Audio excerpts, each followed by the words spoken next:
사람들은 오랫동안 아무것도 먹지 못하고 있었다. 그때 바울이 이렇게 말하였다. 여러분은 내 말을 듣고 크레타에서 출발하지 않았어야 했습니다. 그랬으면 이런 재난과 손실은 당하지 않았을 것입니다. 그러나 이제 나는 여러분에게 권합니다. 기운을 내십시오. 이 배만 잃을 뿐 여러분 가운데 한 사람도 목숨을 잃지는 않을 것입니다. 바로 지난밤에 나의 주님이시요 내가 섬기는 분이신 하나님의 천사가 내 곁에 서서 바울아 두려워하지 말아라. 너는 반드시 황제 앞에 서야 한다. 보아라, 하나님께서는 너와 함께 타고 가는 모든 사람의 안전을 너에게 맡겨주셨다 하고 말씀하셨습니다. 그러므로 여러분 힘을 내십시오. 나는 하나님께서 나에게 말씀하신 그대로 되리라고 믿습니다.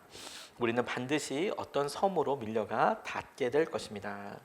아멘. 하나님 말씀입니다. 금요 성령 집회 때마다 사도행전에 등장하는 성령님께서 우리를 도와주시는 장면에 대해서 우리가 주목하고 있습니다.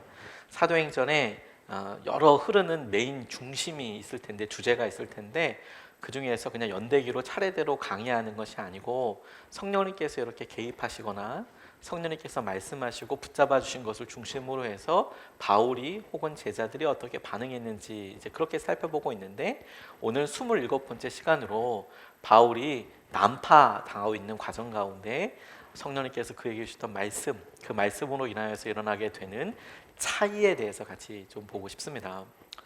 연초에 강의 하나를 부탁받아서 준비하다가 저 스스로 이런 질문을 해보게 됐어요. 코로나 시기를 보내면서 어떻게 우리가 믿음 생활을 해야 할까, 또 어떻게 교회가 믿음으로 실험을 해야 할까, 뭐 이런 종류의 강의 부탁을 받아서 질문을 하나씩 해보게 됐어요. 우리가 코로나 때문에 하게 된 게 뭐가 있지? 이런 질문들에 대해서 하나씩 나열하다가 문득 이런 질문을 해보게 됐어요. 그러면 코로나가 끝나게 되었을 때 하지 않을 일은 뭐가 있지? 그러니까 우리가 코로나가 반드시 끝나게 될 거 아니겠습니까? 그럴 때 지금 우리가 하고 있는 일들 중에서 하지 않게 될 일은 뭐가 있을까?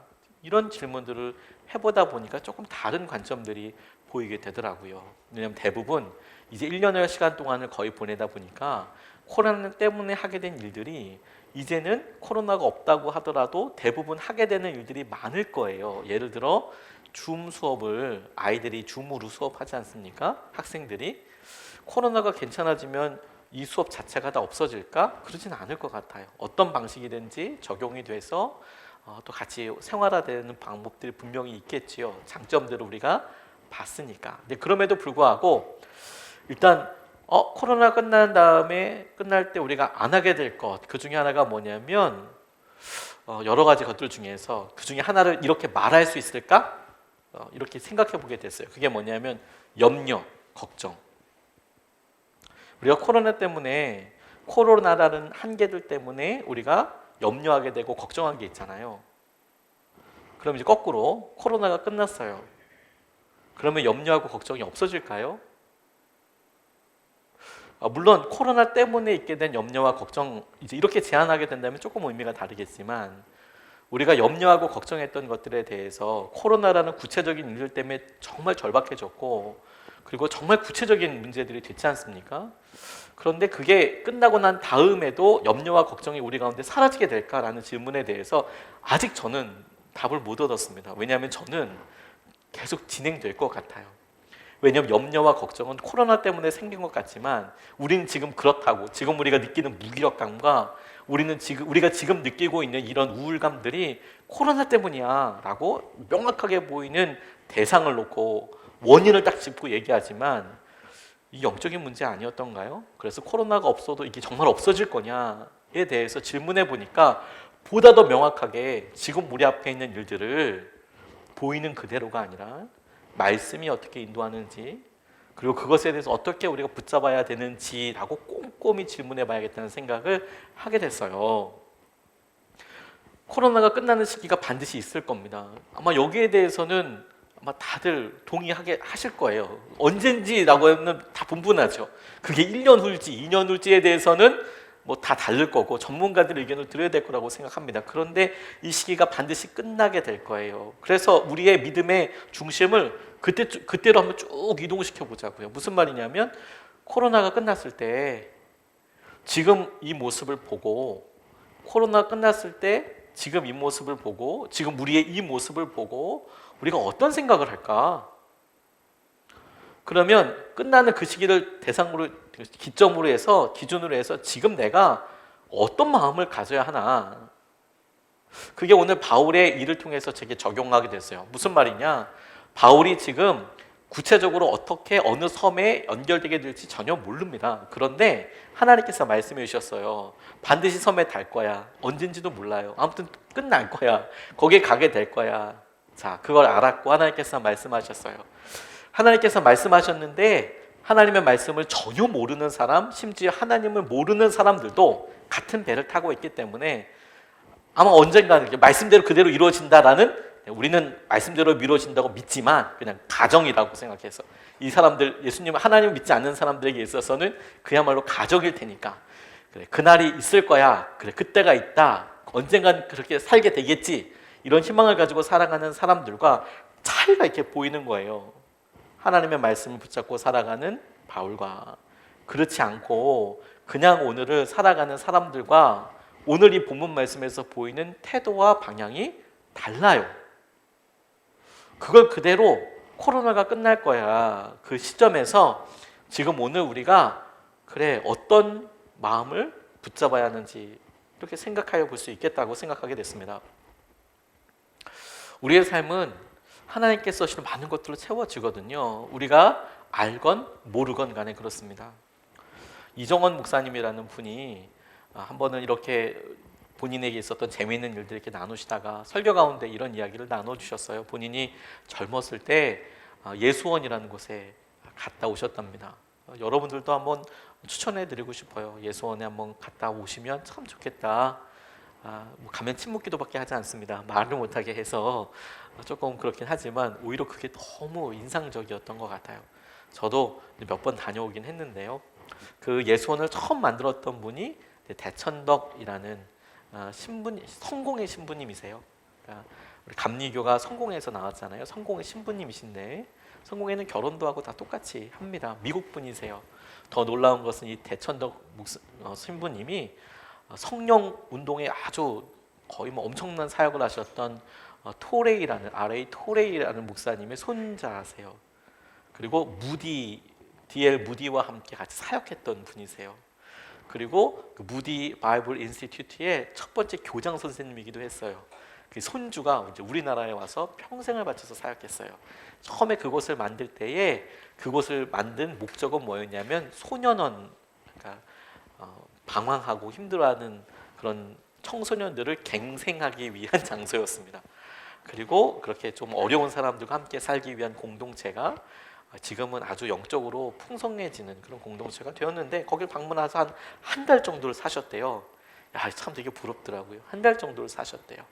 한 달을 살면서 대천덕 신부님이 어떻게 사시는지 이제 가만히 옆에서 보게 됐답니다. 보다 보니까 특이한 점을 발견했대요. 인상 깊은 점이 뭐냐면 새벽마다 이렇게 기도하시는데 기도할 때 본인의 스케줄을 이렇게 쭉 수첩에 노트에다 이렇게 적으시더래요. 그게 특이한 건 아니죠. 쭉 적으시는데 가만 보니까 특이한 상황이 시간을 비워두시더라는 거예요. 오늘 오전에 무슨 사역하고 혹은 어떤 설교 준비하고 강의 준비하고 이렇게 있는데 중간에 시간들이 이렇게 비워져 있더라는 거예요. 저건 뭔가 이렇게 보다가 이 목사님께서 대천덕 신부님한테 직접 물어보셨대요. 그건 뭐냐고, 그 비어있는 시간은 뭐냐고. 그랬더니 이 대천덕 신부님이 그런 이야기를 하시더랍니다. 누군지는 모른다고. 그런데 그 사람을 위한 거라고. 그러니까 누군지도 모르는 somebody, 미래에 그 시간에 오게 될 somebody가 있는데 그 somebody를 위한 someone, 그 사람을 위한 시간이에요. 이렇게 말씀을 하더라는 거예요. 근데 정말 옆에서 같이 한 달 정도 같이 생활하다 보다 보니까 정말 그 시간에 사람이 오더래요. 그것이 여행자일 수도 있고 예수원을 방문한 사람일 수도 있고 혹은 그 안에 있는 공동체인 사람일 수도 있지만 정말 그 시간 하나님께서 기가 막히게 만나게 해주셔서 상담을 하든지 혹은 권면을 하든지 같이 기도를 하든지 그런 시간들로 다 채워지게 되더라. 너무 놀랐다. 이런 이야기를 하시더라고요. 주님의 관점과 주님의 생각에서 하루는 완성돼 있을 거예요. 하루가 완성되어 있듯이 일주일도 한 달도 1년도 완성되어 있을 거예요. 그리고 그 어둠의 끝에는 코로나와 같은 이런 일들이 끝나서 완성되어 있을 거예요.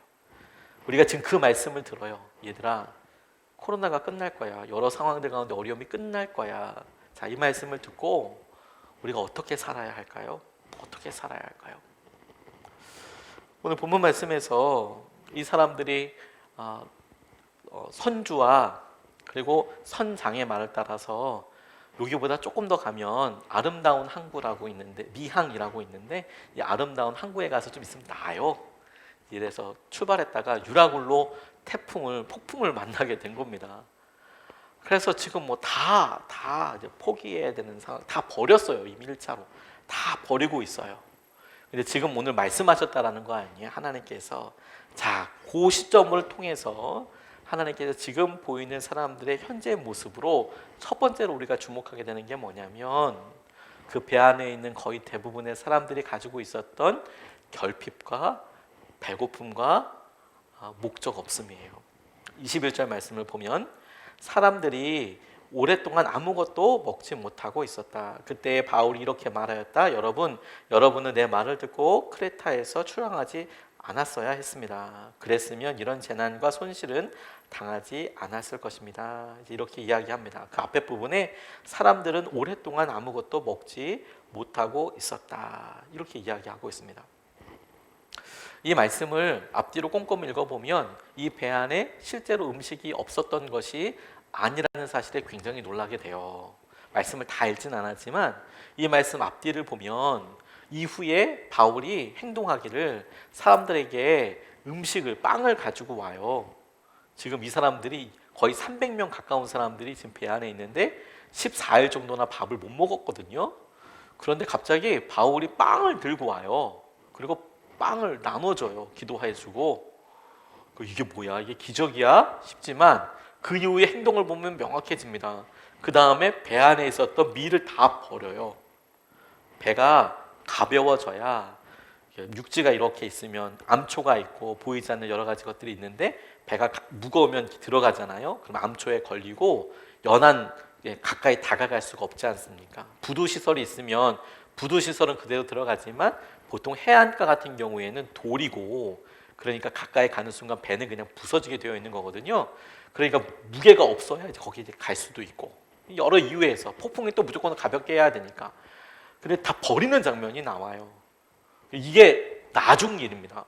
무슨 말이냐면 배 안에 지금 버려야 할 만큼, 배가 버리면 가벼워질 만큼의 엄청난 거기에 곡식이 있었어요. 그리고 심지어 빵도 있었고요. 근데 먹지 않았어요. 이유가 뭐냐면 그곳이 그 배가 지금 세곡선이었거든요. 알렉산드리아라는 곳에서 로마까지 밀과 이 곡식을 세금으로 수송하는 배였어요. 그래서 그걸 만약에 없어지거나 잘못되면 이 선주와 혹은 이것을 지금 책임지고 있는 군인들이 다 책임져야 되는 상황이었다고 생각됩니다. 그러니까 사람들이 먹지 않았어요. 죽을 만큼. 보통 한 2주 정도 굶으면 의학적으로는 사람이 죽는다고 보거든요. 보통 한 11일 정도가 맥시멈이라고들 이야기합니다. 근데 실제로 저희 주위에 11일을 금식했다, 40일을 금식했다 그런 분들이 있지만 우리가 그런 분들을 몇몇 들었다고 해서 그게 일상적인 건 아닙니다. 목숨 걸고 한 기도거든요. 대단하죠. 의학적으로는 11일 정도라고 이야기를 해요. 여기 있는 모든 사람들이 그렇게 다 굶었는데 사람들이 있는데 먹지 못하고 있더라는 거예요. 이것이 영적으로도 우리 삶에도 굉장히 중요하다고 생각 들어요. 코로나로 인하여서 정말 힘들고 어려운 삶을 만나신 분들도 계십니다. 그리고 그분들을 위해서 정말 안타깝게 기도하고 있어요.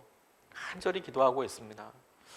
그리고 어떤 분들의 삶을 가만히 보면 그렇게 절대적으로 정말 힘들고 어려운 분들도 계신데 그런 비슷한 마음가짐으로 사시는 분들도 계세요.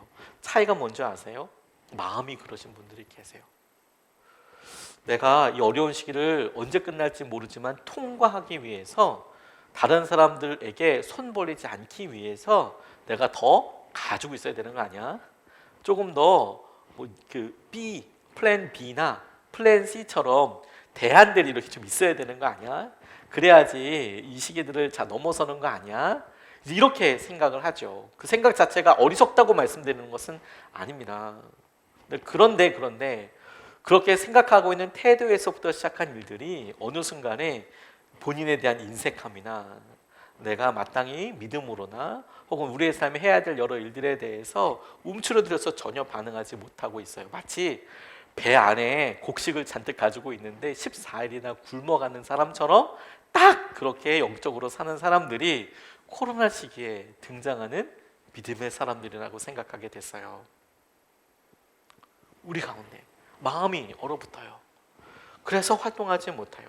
여기 이 사람들이 지금 느끼는 것은요, 어떤 결과에 이르기까지 바울이 이야기했던 것이 그대로 이루어진다. 바울이 얘기한 것을 지금 이곳에 배에 타고 있는 사람들이 믿던 안 믿던 간에 전혀 생각하지 못했던 사람들은 지금 마음속에 있는 게 뭐냐면 있어도 먹지도 못하고 굶어가서 죽고 있는 거예요.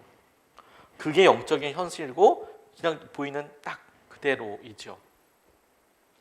그리고 그것을 우리에게 조심스럽게 질문해 봐야 한다고 저는 생각하게 됐어요. 자, 배 안에 탔습니다. 하나님께서 지금 바울을 통해서 말씀해 주셨습니다. 반드시 끝날이 있습니다. 자, 그날까지 우리가 살 때 여러분들은 어떤 삶을 살고 싶으십니까? 내가 여전히 결핍되고 내가 있으나 없는 거랑 똑같이 그렇게 살아가고, 그리고 그 가운데 절약하는 차원이 아니라 내가 그 가운데 사람들에게 가지고 있는 여러 행동들, 사랑들, 표현들에 제한적으로 그렇게 살아가는 것을 당연하다고 받아들이며 살 것인가, 아니면 하나님께서 하시는 것에 대해서 기대하며 그 말씀을 보게 될 건가? 저는 이 말씀을 우리가 흔들리는 이유와 관련되어 있다고 생각하게 됐어요. 오늘 이 배에 타고 있는 사람이 14일 동안 굶었던 이유는 딱 한 가지예요. 저는 그렇게 적용했습니다. 그들에게 믿을 수 있는 권위, 믿을 수 있는 말씀이 없었기 때문에. 그리고 조심스럽게 그건 우리에게도 똑같이 적용됩니다. 만약 우리가 이 시기를 마치 배에 탄 사람처럼 그렇게 인색하게 힘들게 어렵게 살고 있다면 그 이유 중에 하나가 하나님께서 우리에게 주신 약속의 말씀을 우리가 굳건히 잡고 있는가, 그 말씀이 우리에게 있는가를 점검해 봐야 한다는 거예요. 바울이 한 말에 대해서 하나님 말씀이구나 의지할 수도 있고 아닐 수도 있죠. 그런데 그 입장을 가만히 보면 우리도 하나님 우리에게 말씀하셔도 그 입장을 붙잡고 그 말씀을 붙잡고 살아가는 사람과 그렇지 않은 사람이 배 안에 타는데 인색하게 어렵게 있으면서 굶어가면서 그렇게 살아가는 거 아닌가, 이렇게 적용이 비춰지게 되는 것이죠. 제가 이것 때문에 여러 자료들을 찾아보다가 제게 어려웠을 때 제게 어떤 약속을 주신 말씀들에 대해서 찾아보게 됐어요. 제가 고사리교회에서 목회할 때 목회를 이렇게 가면서 제가 이제 성경책에다 항상 약속의 말씀들을 적어두거든요. 근데 내가 그 11월 14일 날 고사리 교회에서 첫 번째 사역을 하게 됐는데요. 그런 거 잘 안 잊어버려요. 11월 14일 날 첫 번째 사역을 하게 됐는데 그날 제가 디도서 말씀을 제 성경책에다 이렇게 써놨더라고요. 첫 번째 고사리 교회에서. 고사리 교회 가니까 산꼭대기에 누가 아는 사람도 없고요. 뭐 우리 부부밖에 없는데 은혜 우리 세 식구 있었는데요. 그러니 이제 뭐 어떻게 될지도 모르겠고 그곳에 사는 사람 다 모르겠고, 그런데 하나님 이런 말씀을 주셨어요. 디도서 2장 11절로 14절 말씀인데 제가 읽어드릴게요.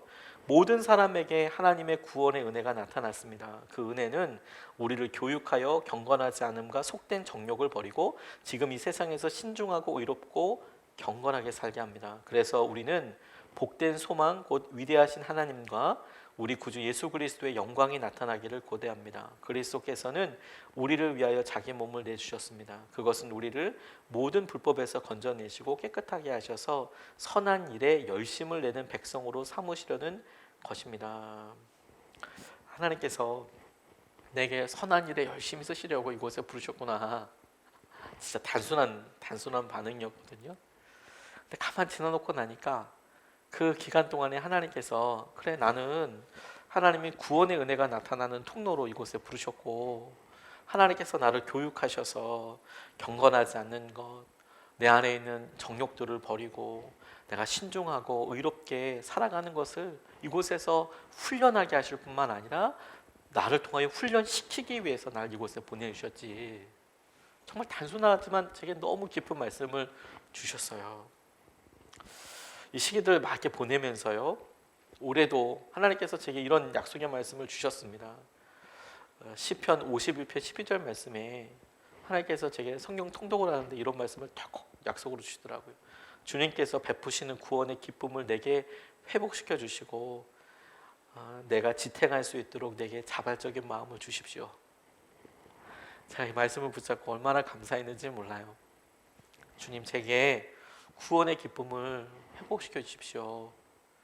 구원의 기쁨은 초신자들에게만 필요한 게 아니고요, 목사들한테도 필요한 은혜예요. 날마다 하나님 날 구원해 주시고 나를 그 구원의 십자가에서 다시 만나 주셔서 내 마음을 새롭게 해 주시고, 그리고 무엇보다도 자발적인, 지탱할 수 있도록 자발적인 마음을 주셔서 하나님 이 길을 가게 해 주십시오 라는 이 고백이 그대로 저의 기도 제목이게 되더라고요. 말씀을 이렇게 읽다가 하나님, 아멘, 아멘. 하나님, 제게 그렇게 지탱할 수 있는 말씀을 주시고 그런 힘을 주십시오 라고 기도하게 되더라고요. 가만히 보니까 여러분, 우리가 목마른 게 아모스가 이야기했던 것처럼 너희들의 밥을 못 먹어 이 땅에 기근이 오는데 배고파하는데 그게 밥이 없어서 겪는 배고픔이 아니다. 사람들이 목말라하지만 그거 물이 없어서 겪는 목마름 아니다. 주님의 말씀을 듣지 못해서 사람들이 굶주리고 목말라하는 그런 거야. 8장 11절 말씀에, 아모스서 8장 11절 말씀에 나와 있는 말씀인데, 딱 그 모습이 이 배, 난파될지도 모르는 이 배 안에 있는 것 아니겠습니까? 말씀이 없으니 그들이 배고파하고 있어요. 근데 그들만 그런 게 아니라 코로나라는 이 태풍, 유라굴로 광풍을 만난 우리가 어느 순간에 우리가 처해 있는 공동체, 가정, 직장 어디서든지 왜 이렇게 우리가 살아가고 있을까 보니, 왜 우리가 이렇게 굶주리고 있는 거, 왜 이렇게 어려운 시기들 살고 있는 거 보니 그곳에 기근이 있고 그곳에 갈증이 있는데 주님의 말씀이 없기 때문에 그렇다라는 거예요. 되게 충격적이었어요, 여러분. 요즘 어느 교회든지 많은 교회들이 다 유튜브로 방송하고 온라인으로 방송합니다. 완전 뭐 홍수죠, 홍수. 너무 좋죠. 그런데 여러분, 너무 좋은 그 홍수, 진짜 말씀의 큰 은혜, 목사님들이 막 이제 말씀을 전하시고, 근데 여러분 이제 한 1년 정도 지났습니다. 그게 여러분들에게 여전히 은혜의 샘이 되십니까? 우리가 좋아하고 존경하는 목사님 찾아서 듣고 너무 영적으로 도움이 되죠. 저도 몇몇 목사님들을 이렇게 들으면서 그래, 맞아, 내가 이 마음 잊지 않아야지. 제가 목사이기 전에 하나님을 갈망하는 사람으로서 다른 목사님들, 심지어 저보다 어린 목사님들도 계세요. 말씀을 듣고 그래, 내가 이런 부분이 있겠구나.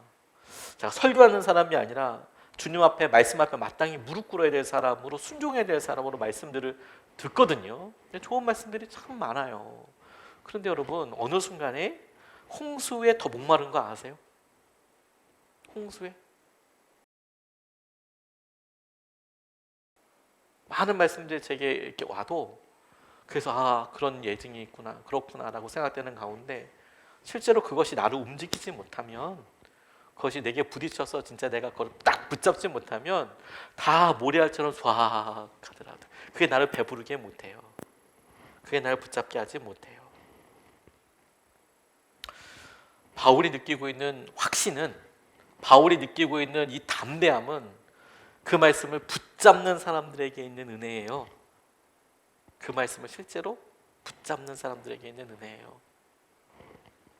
22절부터 24절 말씀에, 그러나 이제 나는 여러분에게 권합니다. 기운을 내십시오. 이 배만 이를 뿐 여러분 가운데 한 사람도 목숨을 잃지는 않을 것입니다. 바로 지난밤에 나의 주님이시오 내가 섬기는 분이신 하나님의 천사가 내 곁에 서서, 바울아, 두려워하지 말아라. 너는 반드시 황제 앞에 서야 한다. 보아라, 하나님께서는 너와 함께 타고 가는 모든 사람의 안전을 너에게 맡겨주셨다 하고 말씀하셨습니다. 이렇게 이야기하고 있어요. 바울이 이야기한 것은 뭐냐면, 지난밤에 성령님께서 자기에게 말씀하신 것을 이제 사람들에게 이야기하고 있는 것이죠. 똑같은 배를 타고 있어요. 똑같은 배를 타면서 똑같은 풍랑을 겪었고요. 똑같이 굶주리고 있었어요. 죄인이었던 바울에게 밥을 더 줬을 리는 없지 않습니까? 그 배에 선주 선장부터 다 굶고 있는데 거기에 로마 병사들도 군사들도 다 쪼리쪼리 굶고 있는데 죄인인 바울에게 밥 한 술 더 줬을 리는 없다고 생각해요. 아마 굶기 시작했으면 제일 먼저 굶겼을 거 아니겠습니까? 그런데 여러분, 바울의 확신 있는 태도, 확신 있는 말, 저는 바울이 바로 전날까지 어떤 모습이었는지는 상상하기가 좀 어렵습니다. 똑같이 굶고 어쩌면 여기 있는 다른 사람들의 모습처럼 어떻게 해야 되지? 이렇게 보냈을 수도 있겠어요. 성경에 안 쓰여져 있으니까 모르죠. 하지만 그가 적어도 이 말씀을 붙잡고 이것을 지금 사람들에게 이야기하고 있는 이 순간에 그가 가지고 있는 확신과 그가 사람들과 다른 태도를 보이고 있는 기조는 굉장히 명확해요. 그게 뭔지 아세요? 그가 바울이 그에게 말씀하시는 하나님의 말씀을 붙잡고 있는가 그렇지 않는가의 차이예요. 그거 하나밖에 없어요. 똑같은 가뭄이고요. 지금 음식이 없는 상황이고 똑같은 태풍을 만나고 똑같은 배에 머물고 있어요. 근데 이제 그들이 보내는 시간 차이가 생기는 거예요. 말씀을 의지하는 삶과 그렇지 않은 사람들이 시간을 보낼 때 차이가 여기서 생겨요.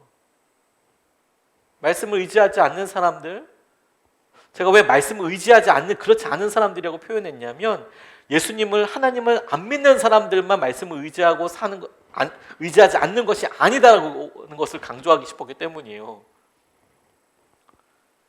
믿음이 없는 사람들만 하나님의 말씀에 의지하지 않는다가 아니라고 생각했기 때문이에요. 하나님을 믿고 믿음 생활을 오랫동안 했어도 어려운 시기에 그 시기에 과거에는 얼마나 뛰어난 믿음을 갖고 있었다고 하더라도 그렇게 사는 사람이 있을 수도 있겠기에 이렇게 표현해 봤어요.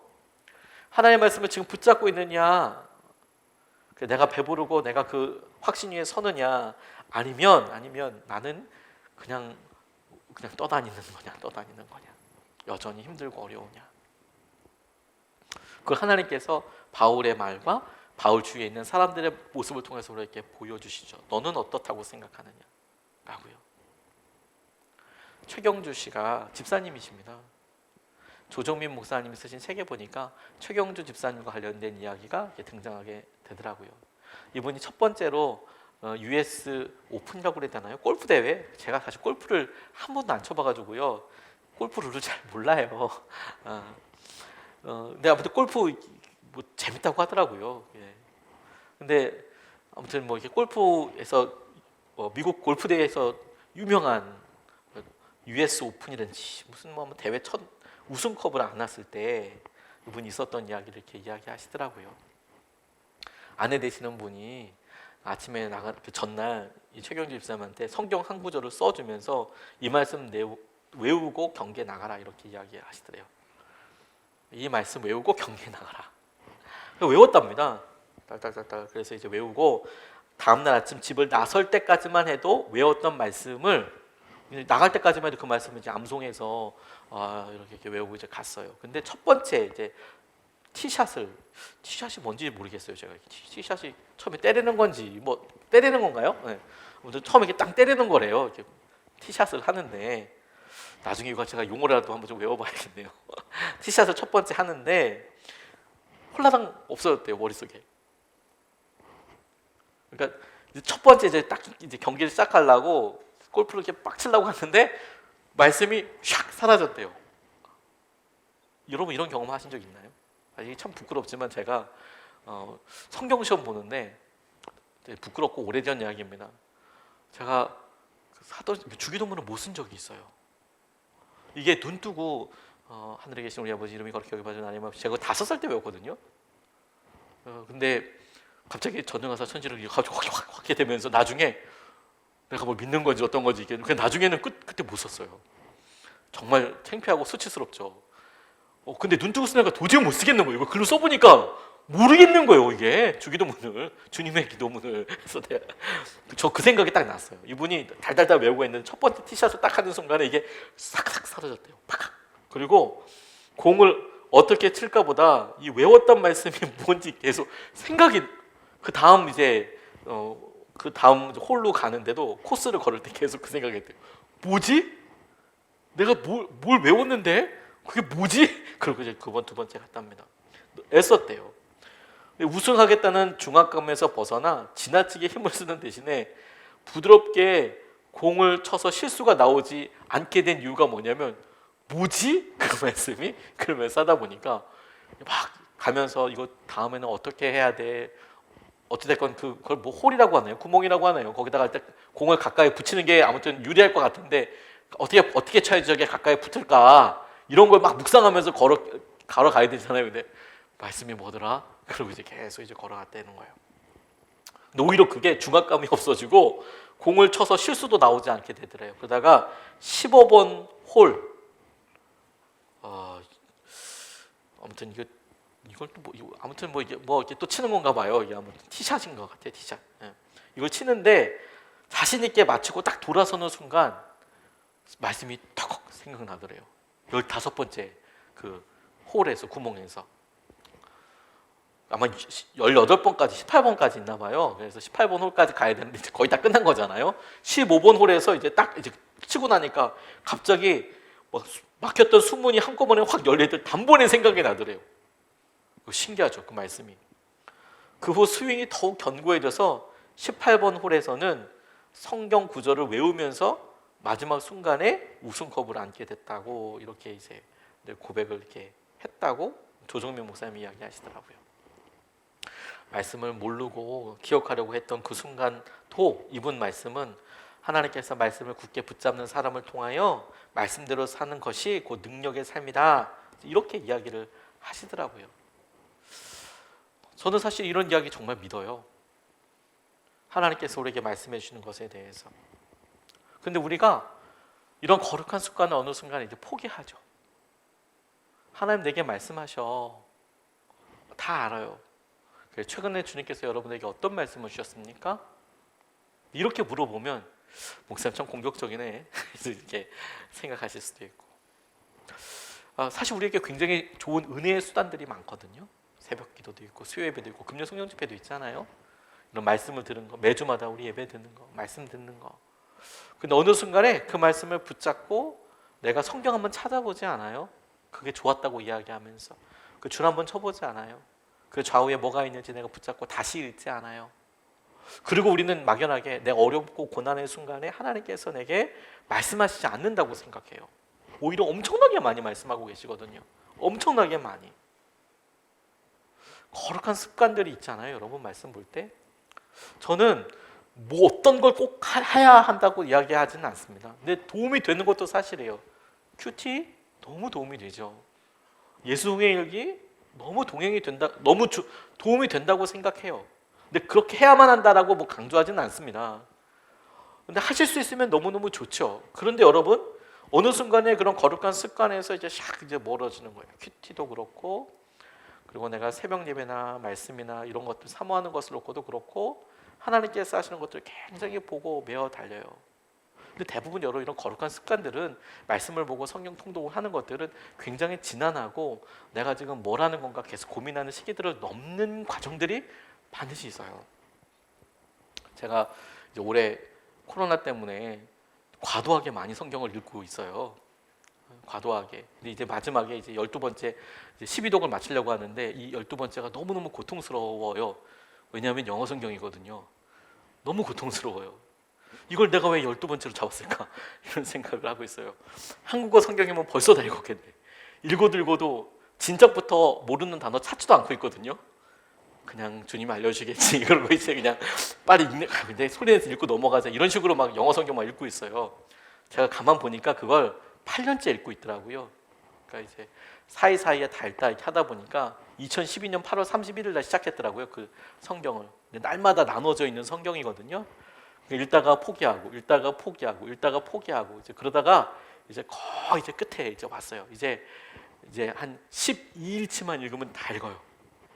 그래서 이제 막 필살 막 이러고 막 읽고 있어요. 뭐 분량이 만만치는 않아요. 무슨 내용인지도 모르고 이렇게 읽는 느낌도 있지만 단어 하나 동그라미 치고 넘어가기도 하고 그래요. 근데 하나님께서 이렇게 말씀하신 것들 이렇게 보고 이것이 내게 주시는 말씀이야. 그래서 내가 그것을 한 번 더 읽어보고 더 나아가고, 그래서 이런 습관들이 결국에는 저를 붙잡아 준다는 것을 요즘 실감하고 있어요. 하나님 우리에게 계속 말씀하시죠. 계속 말씀하세요. 계속 인도하세요. 그리고 그걸 직접 붙잡는 거예요. 그걸 하나님 내게 말씀하신 대로. 김형재 목사님이요. 이분 남편 되시는 분이 이제 돌아가셨잖아요. 암으로. 이분이 본인 책에서 이런 이야기를 간증으로 쓰셨더라고요. 남편 되시는 분이 천국 가기 전날에, 그때는 이제 김양대 집사님이셨어요. 집사로서 이제 큐티 하고 이제 큐티 방 인도하고 이랬는데 집사님이었을 텐데, 그 남편이 천국 가기 전날 뭘 했나 큐티 노트를 찾아봤대요. 쓰는 큐티였을 테니까 큐티 노트가 있었을 거 아니에요. 근데 이런 기록이 있더래요. 이렇게 구원을 위해 기도하는 것이 어찌 기쁨이 아니겠는가. 이게 뭐냐면 남편이 장로님 아들인데 왔다 갔다 하는 거예요. 믿음이 왔다 갔다 하는 거예요. 안 믿는 거나 다 진비 없는 거예요. 이게 막. 그러니까 구원을 위해서 기도했던 건 남편이. 그런데 이 기도하는 것이 어찌 기쁨이 아니겠는가. 여러분 상상해 보세요. 이게 지금 기쁨일까 아닐까요? 남편의 마음에 회복을 얻고 기도하는 건 되게 간절하고 아프잖아요. 그런데 이 기쁨이라고 이분은 고백하셨더라고요. 유혹 덩어리인 육신을 입고 살기에 끝까지 믿음을 지킬 것인가가 명제인데 이렇게 날마다 뜨겁게 기도하게 해주셔서 감사합니다. 에스겔 선지자가 벙어리 되고 집 밖으로 못 나가고 무리에게 줄로 동여매는 싸매을 당했는데 나도 당하게 해주시니 감사합니다. 이렇게 승리해서 울고 간증하며 울고 기뻐서 울고 밤낮 애통한 삶을 살게 해주시니 감사합니다. 내가 가는 길을 주께서 아시니 주님께 모든 것을 맡기나이다. 이렇게 이제 남편이 돌아가시기 전날에 큐티 노트에다가 이 김양재 당시 집사님께서 내가 남편이 지금 오락가락 하는데 그 남편의 구원을 놓고 기도하고 있는 걸 보니까 이게 오히려 감사네요. 하나님 이렇게라도 날마다 붙잡고 메어달릴 수 있으니 오히려 감사네요. 이렇게 쓰시더라고요. 이분이 나중에 그때를 보면서 이렇게 본인의 감정을 고백해 놓으셨어요. 남편은 장로 집안의 아들임에도 믿음이 없었고 교회에도 나가지 않으며 저를 힘들게 했습니다. 그럼에도 불구하고 저는 외롭게 믿음을 지키고 큐티 모임을 이끌며 다른 이들을 섬겼습니다. 남편이 갑작스레 숨을 거두는 전날까지도 그랬습니다. 남편이 쓰러지던 날 아침에는 에스겔 18장으로 큐티하면서 남편의 구원을 위해 울면서 기도했습니다. 남편의 구원을 위해 생명을 내놓고 기도하다 하루하루가 마지막이라고 생각하며 살 수 있는 은혜를 주셨습니다. 하나님은 영혼 구원의 사명을 감당하는 사람을 가장 기뻐하시며 큰 복을 누리게 하십니다. 저는 이 내용을 어떻게 받았냐면요. 우리 당시 김양재 집사님은 하나님께서 날마다 말씀으로 그렇게 먹이고 그를 붙잡으셨구나. 그의 삶이 남편이 그렇게 죽어가고 있고 그 죽음 앞날이면 전날이면 그 상황이 어떻겠습니까? 전쟁터를 방불하지 않겠습니까?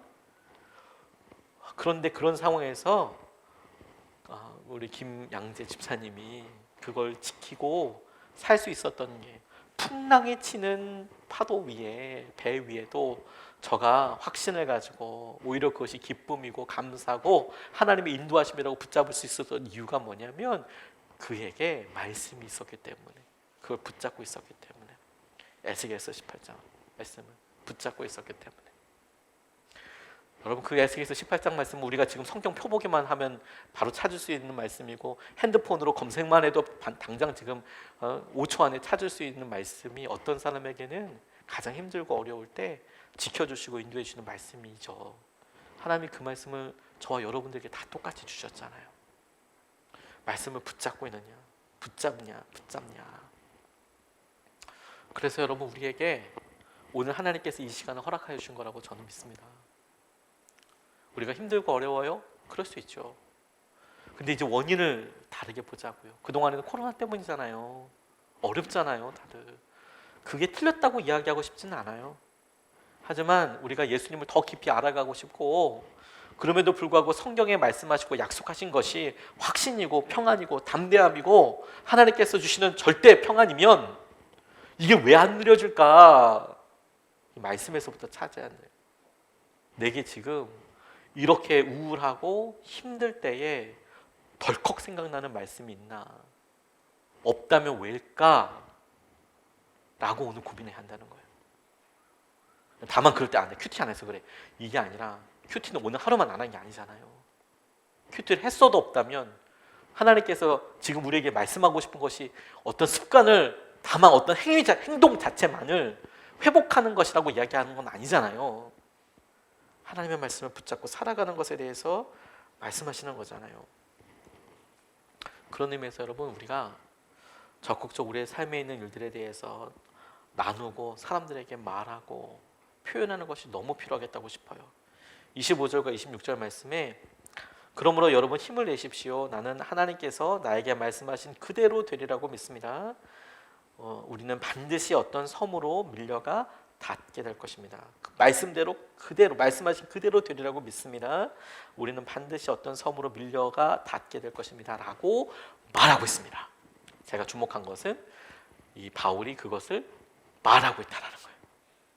말하고 있다. 자기의 생각을 자기만 알고 있어서 후회하는 경우들이 참 많습니다. 믿음이 대부분 그래요. 그것을 말하는 게 너무너무 중요해요. 그것을 그대로 이루어질 거라고 말하는 거. 코로나 때문에 우리가 속회 모임을 굉장히 제한적으로 모이게 되는데, 그래서 우리가 잘 중요한데도 불구하고 누수가 생기고 잘 모르는 부분이 뭐냐면, 우리가 말씀과 내가 생각하는 부분들을 말하는 기회를 놓쳤다는 것에 대해서 사람들이 별 대수롭지 않게 생각해요. 왜냐하면 그게 실제되는 순간인데. 속회 모임을 사람들에게, 우리 성도님들에게 해보십시오, 하십시오, 해보십시오가 아니라 우리 다 무조건 해야 합니다 이렇게 이야기하는 것도 참 되게 부산스러운 일이죠. 그게 에너지도 많이 들고요. 그런데 여러분, 우리가 실제로 들었던 말씀과 내가 생각했던 것을 그러하다라고 말하는 것과 그러지 않은 것이 엄청난 차이가 있어요. 왜냐하면 그 말을 나도 듣고 사람들도 듣고 무엇보다도 하나님이 들으시잖아요. 그리고 그것이 반복되고 그것이 또 반복되고 다시 반복되면 마치 노래처럼 계속 우리 입술 가운데 불려지고 계속 그것이 선포되면 그것이 언젠가 실제가 될 거예요. 바울이 지금 아직 폭풍이 또 온다 뭐 이런 것도 아니고 아직까지 바다 위입니다. 그런데 우리가 어느 섬에 도착할 거라고 지금 이야기를 했어요. 자, 이제 말씀을 의지하는 사람과 그렇지 않은 사람과 시간을 보내는 차이가 딱 생길 거예요. 그날은 언젠지 바울도 명확하게 몰라요. 내일 정확하게 23시간 이후에 우리가 몰타라는 섬에, 멜리데라는 섬에 도착하게 될 겁니다. 이러면 좀 시간 보면서 이렇게 할 텐데 그런 거 아니잖아요. 우리가 어느 섬에 도착할 거예요. 그게 내일인지 모레인지 일주일인지 아직은 몰라요. 그리고 섬에 도착한다고 하는데 어떤 근거가 있는 것도 아니에요. 섬에 보이는 것도 아니잖아요. 그런데 그가 그렇게 말해요. 그 말을 붙잡고 선포해요. 그러면 이제 우리가 선택할 수 있어요. 그 말씀을 붙잡고 하나님께서 우리에게 말씀하신 그것을 우리가 그렇게 될 거야. 우리 믿음의 사람들은 그것을 믿음으로 취한다라고 표현하지만 그게 그렇게 이루어질 거라고 나는 이제 믿어. 생각해. 그것을 기준으로 내가 지금서부터 살 거냐 아니면 여전히 아이고 두려워라. 그런 의견도 있네. 우리 배 가운데 그렇게 이야기하는 사람도 있더라고. 이렇게 생각하면서 살 거냐. 여러분, 우리 믿음으로 여러분들과 한번 선포하고 싶습니다. 코로나 끝날 거예요. 그리고 하나님께서 이를 통하여 우리를 정결하게 하실 겁니다. 하나님을 향한 믿음의 진위를 다 드러내실 거예요. 그리고 하나님께서 이 코로나 때문에만 받으실 수 있는 열매를 찾으실 거예요.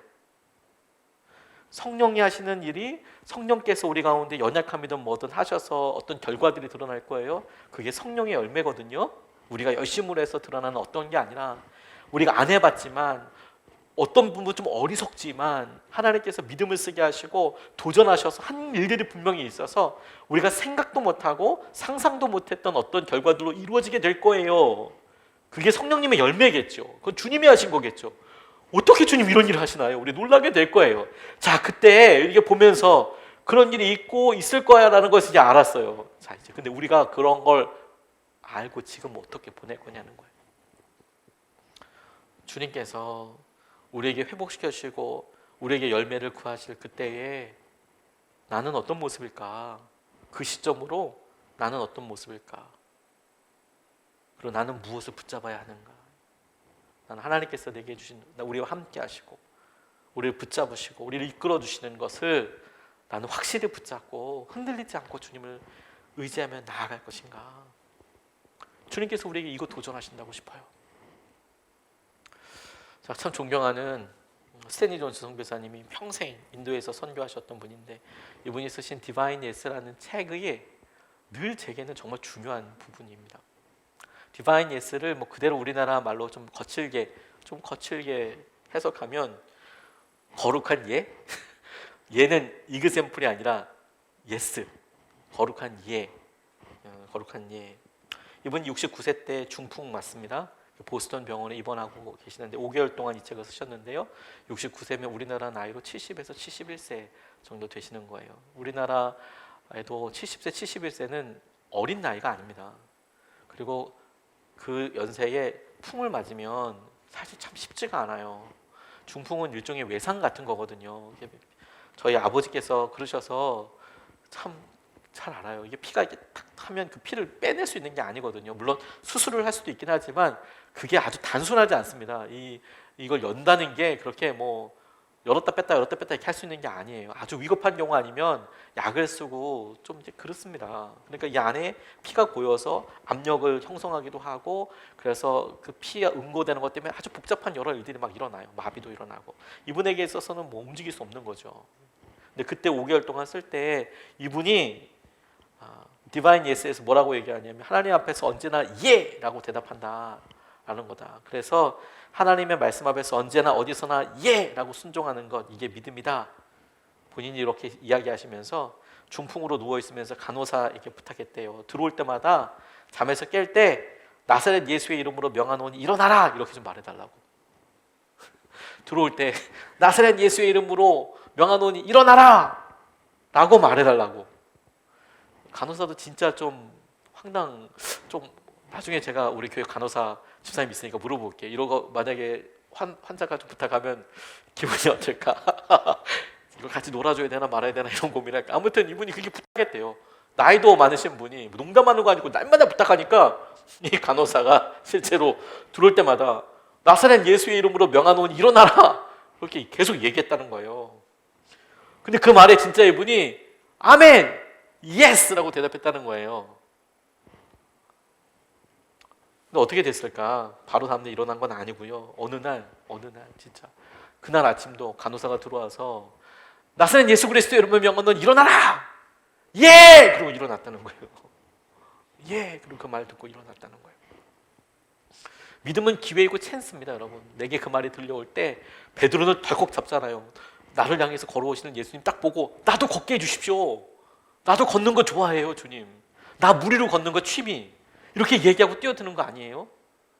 그 기회를 못 잡는 거가 안까운 거죠. 기회를 잡는 거죠. 그래서 막 계기를 막 만들어 드리는 거죠. 저희 교회도 계속 특세라는 게 계기를 계속 만들어 드리는 거예요. 기회를. 특세? 오케이. 1년에 5번을 시작할 수 있어. 40일 특세. 혹은 어느 순간에 잡아도 8주 동안 할 수 있어. 막 그렇게 도전드리죠. 거룩하게 우리가 반응하면 돼요. 예스라고. 예스라고. 85세 때요. 다시 뇌졸중으로 쓰러지셨대요. 15년 동안 더 사역하신 거예요. 15년 동안. 이제는 말도 못하고 몸도 움직일 수 없게 됐대요. 그런데 이분이 그 상황에서도 몇 달 동안 거의 마비된 입술로 원고를 썼대요. 불러줬대요. 때때로 뒤죽박죽이기도 했지만 예수님에 대한 충실함을 고백하는 최후 선언처럼 고백했대요. 그 말 중에 이런 내용이 있어요. 그 마지막에 그 85세에 또 뇌졸중에 쓰러져가지고 이제 말도 잘 못해서 도우미가 듣고 근데 이제 뭐 이렇게 얘기하는 그 책 중에서 이분이 마지막에 이렇게 고백하셨어요. 내 믿음에는 상처가 많지만 그 상처 아래에 의심은 없다. 그리스도께서 내 전 존재의 동의와 내 평생의 협조를 받아 나를 붙드신다. 내가 부르는 노래는 명곡이다. 중년의 환멸과 노년의 냉소와 더불어 잦아드는 젊은 혈기로 잠시 부른 노래가 아니다. 이제 나는 83세이다. 우리나라 나이로 85세죠. 그러나 내가 처음 믿음의 길에 발을 들여놓았던 18살 때보다 내가 그리스도인이라는 사실에 더욱 신명이 난다. 난 더 기뻐. 난 더 좋아. 나는 85세 돼서 더 할렐루야야. 이렇게 얘기할 수 있게 되었다고. 하나님께서 우리에게 주시는 놀라운 믿음과 다른 종교, 다른 무엇과도 차이 나는 것이 있다면 우리 하나님은 천지를 말씀으로 창조하신 분이시라는 거예요. 태초에 하나님께서 말씀으로 천지를 창조하셨고 그 말씀이 우리에게 성경으로 처음과 끝이 다르지 않게 우리에게 주어졌고 그 순간이 내게 하나님께서 주신 약속의 레마의 말씀으로 팍 다가오는 순간 창조가 뭐겠습니까? 창조에 비교하겠습니까? 하나님은 모든 일을 하실 수 있으십니다. 근데 어느 순간에 우리가 그만큼을 기대하지 않아요. 완전 창조되는 것을 기대하지 않아요. 그냥 하나님 이거 버티는 수준으로 어떻게 내가 한번 넘어가 볼까요? 이렇게 하나님을 작게 여기죠. 작게 배 안에 배에서 사는 정도로 하나님 우리에게 하실 일 참 많으실 거라고 생각하게 됐어요. 하나님 우리에게 그렇게 이끌어 주실 거거든요. 오늘도 똑같지 않습니까, 여러분? 저는 오늘 우리가 그 배에 타고 있는 사람과 참 비슷하다. 제 모습을 그렇게 그리면서 말씀을 준비했어요. 어느 순간에 그래 유라굴로 광풍 같은 코로나의 태풍을 만나고 나니 그러니 할 수 있는 것 하고 싶었던 것 다 제하여 보고 어려운 때를 만나게 되니까 우리 좀 참아보자 이렇게 생각하기도 하고 다음 기회로 미뤄보자 이렇게 생각하기도 해서 물론 그 결정에는 꼭 필요한 결정도 있고 그리고 어떤 때는 또 과도한 어떤 염려일 수도 있지만 사실 우리는 잘 중간에 어둠에 좀 판단하기가 좀 되게 어려워요. 그런데 명확하게 하나 알게 되는 건 있어요. 어느 순간에 우리가 하나님을 향한 갈망과 하나님을 향한 확신이 점점 줄어드는 것에 대해서도 당연하게 생각하죠. 그래서 그 당연하다고 생각하지 않고 그럼 어떻게 이걸 찾아야 돼? 오늘 말씀이 말씀하고 있잖아요. 우리가 저와 여러분들이 말씀에 대해서 어떤 태도를 가지고 있느냐, 그걸 붙잡았느냐, 그걸 붙잡고 네가 일어날 거냐, 그런 갈망이 있느냐. 하나님께서 예수님께서 여러분들에게 지금 오셔서 네가 낫고자 하느냐 라고 말씀하실 때 예 주님 제가 낫고자 합니다 라고 말할 수 있는 준비가 되어 있는가. 혹은 주님께서 지금 여러분들에게 직접 말씀하셔서 네 믿은 대로 될 것이다 라고 말씀하시면 그 믿음이 믿은 대로 되나요? 그런 믿음이 준비되어 있는 건가요? 라는 것에 대해서 우리가 점검해야 한다는 거예요.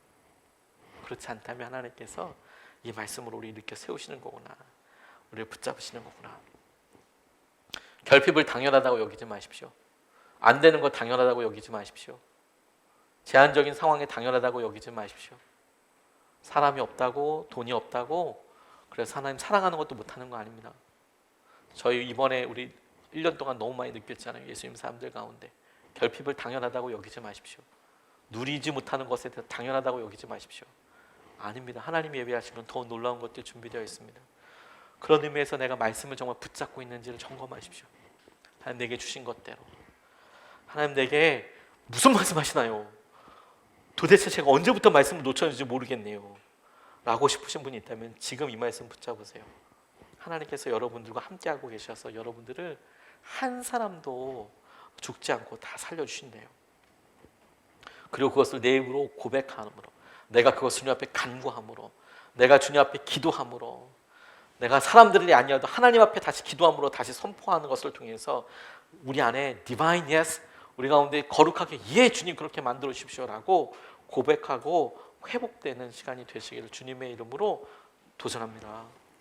우리가 찬양하고 같이 기도하고 싶어요. 주님 말씀하시면 내가 나아가리다. 뜻이 아니면 내가 멈췄습니다. 저는 사실 이 말이 너무너무 좋습니다. 저는 뭐든지 어려움이 있을 때 이것부터 점검해요. 나 싹 다 내려놓을 수 있나? 주님 말씀하시면 한 걸음 나갈 수 있나? 그게 안 되면 왜 안 되는 거지? 항상 점검해요. 항상 하나님 주님 뜻대로 나아가겠습니다. 나아가겠습니다. 그리고 그게 아니면 될 때까지 기도해야 한다는 거, 말씀을 봐야 한다는 거. 우리가 찬양하고 다시 기도하고 싶습니다. 주님 말씀하시면 찬양합니다.